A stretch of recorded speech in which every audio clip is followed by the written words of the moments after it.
നാട്ടിൻപുറങ്ങളിലെ ചായക്കടയിൽ നിന്ന് കിട്ടുന്ന ഉള്ളിവട കഴിച്ചിട്ടുണ്ടോ? കട്ടനും നല്ല മൊരിഞ്ഞ ഉള്ളിവടയും ഒന്നൊന്നര ടേസ്റ്റാണത്. വൈകുന്നേരങ്ങളിലെ ചായയുടെ കൂടെ കഴിക്കാൻ പറ്റിയ നല്ല മൊരിഞ്ഞ ഉള്ളിവടയാണ് ഇന്നത്തെ നമ്മുടെ വീഡിയോ. വളരെ എളുപ്പത്തിൽ തയ്യാറാക്കാൻ പറ്റുന്ന ഒരു സ്നാക്സ് ആണ്. അപ്പോൾ നമുക്ക് എങ്ങനെ ക്രിസ്പി ആയിട്ടുള്ള ഉള്ളിവട തയ്യാറാക്കാമെന്ന് നോക്കാം. ഉള്ളിവടയ്ക്ക് വേണ്ടി 3 സവാള എടുത്തിട്ടുണ്ട്. ഇത് കനം കുറച്ച് അരിഞ്ഞെടുക്കാം. അരിഞ്ഞെടുത്ത സവാള ഒരു ബൗളിലേക്ക് ഇട്ട് കൊടുക്കാം. അതിനുശേഷം 1 ടീസ്പൂൺ ഇഞ്ചി അരിഞ്ഞത്,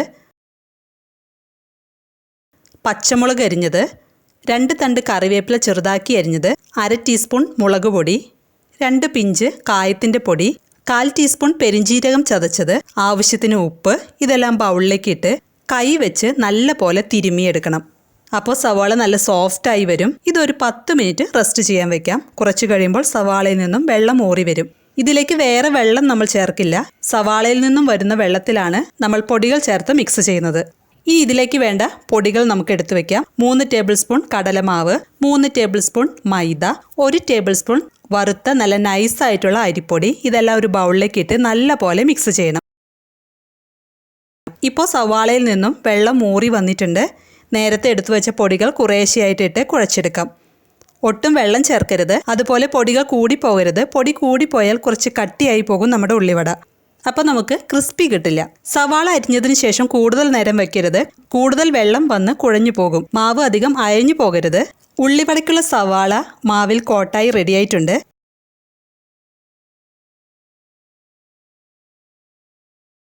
ഇനി ഒരു പാനിൽ എണ്ണ ചൂടാക്കി കൈ ഒന്ന് വെള്ളത്തിൽ നനച്ച് കുഴച്ച മാവിൽ നിന്ന് കുറച്ചെടുത്ത് കനം കുറച്ച് പരത്തി ചൂടായി കിടക്കുന്ന എണ്ണയിലേക്ക് ഇട്ട് കൊടുക്കാം.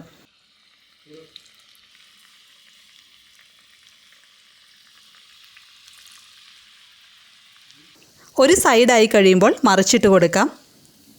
സ്റ്റൗവിൻ്റെ ഫ്ലെയിം മീഡിയത്തിൽ വെച്ച് വറുത്തെടുക്കണം. തീ കൂടിപ്പോയാൽ വടയുടെ പുറമേ കരിഞ്ഞു പോകും. എന്നാൽ അകത്ത് വെന്തിട്ടുണ്ടാവില്ല. കയ്പ്പ് രസവും വരും.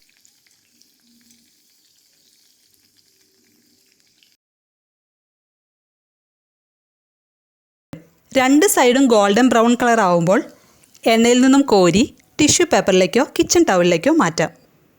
ഉള്ളിവട തയ്യാറായിട്ടുണ്ട്. നല്ല മൊരിഞ്ഞ വടയാണ്. കുറച്ച് കനം കുറവിൽ പരത്തിയെടുക്കുകയാണെങ്കിൽ നല്ല ക്രിസ്പിയായി കിട്ടും. അപ്പോൾ എല്ലാവരും തയ്യാറാക്കി നോക്കി അഭിപ്രായങ്ങളും നിർദ്ദേശങ്ങളും കമൻറ്റ് ചെയ്യണം. അതുപോലെ വീഡിയോ ഇഷ്ടമായാൽ ലൈക്ക് ബട്ടൺ പ്രസ് ചെയ്ത് ഷെയർ ചെയ്യാൻ മറക്കരുതേ. അപ്പോൾ പുതിയൊരു വീഡിയോയുമായിട്ട് നമുക്ക് വീണ്ടും കാണാം. താങ്ക്